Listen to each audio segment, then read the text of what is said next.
হ্যাঁ, তুমি বিদেশ আসছো, রোদে পুড়ে কাজ করছো, মাচার ওপরে রিক্সলে ইট তুলে কাজ করছো, তোমার ফিগার নষ্ট, তোমার মাথার চুল নাই, তোমার চেহারা কালো হয়ে গেছে।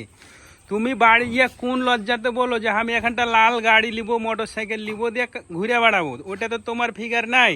আরে তুমি বিদেশে কাজ করো, কষ্ট করে চুল উড়িয়ে গাল পুড়িয়ে চেহারা নষ্ট করে কাজ করো, আর টাকা দেশে ছেড়ে দাও।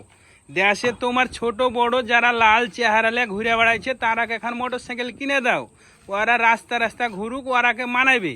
আর তুমি প্রবাসে 4 বছর 5 বছর কাজ করছো, মেয়ে ছেলে ফেলে, তোমাকে মানায় নে।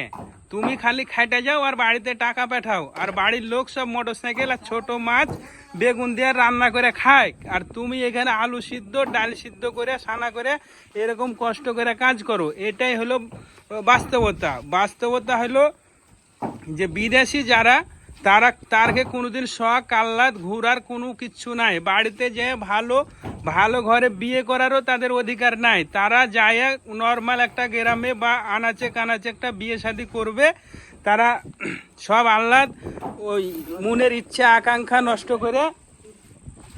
নষ্ট করে বিদেশে কাজ করবে আর দেশে পাঠাইবে। তুমি কিভাবে বলো তোমার পুরা চেহারা লিয়ে যে তুমি মোটর সাইকেল নিয়ে ঘুরে বেড়াবে বা ভালো পোশাক পরবে? ভালো পোশাক লয়, তোমার লাগে ঢিলা ঢালা পোশাক আছে, তুমি দেশে যাও। আর বিদেশ তুমি 1 বছর লয়, 5 বছর 10 বছর 20 বছর খাটো, আর বান্ডিলের বান্ডিল দেশে টাকা পাঠাও। তো ভিডিওটা যদি ভালো লাগে তো রাজমিস্ত্রি বা প্রবাসীর কাছে রিকোয়েস্ট, ভিডিওটা অবশ্যই শেয়ার করে দাও। আর তোমরা এখানে মাছ মাংস ভালো মন্দ কোনো কিছু খাবে না, আলু সিদ্ধ ডাল সিদ্ধ খাইবে আর দেশে টাকা পাঠাইবে গাধার মতন। আর দেশে যারা আছে ওরা ভালো চিকন চিকন শার্ট, চিকন প্যান্ট, চিকন গাড়ি, আর বাড়িতে বিছানে ভালো ক্যাথায় ভালো বালিশে শুবে।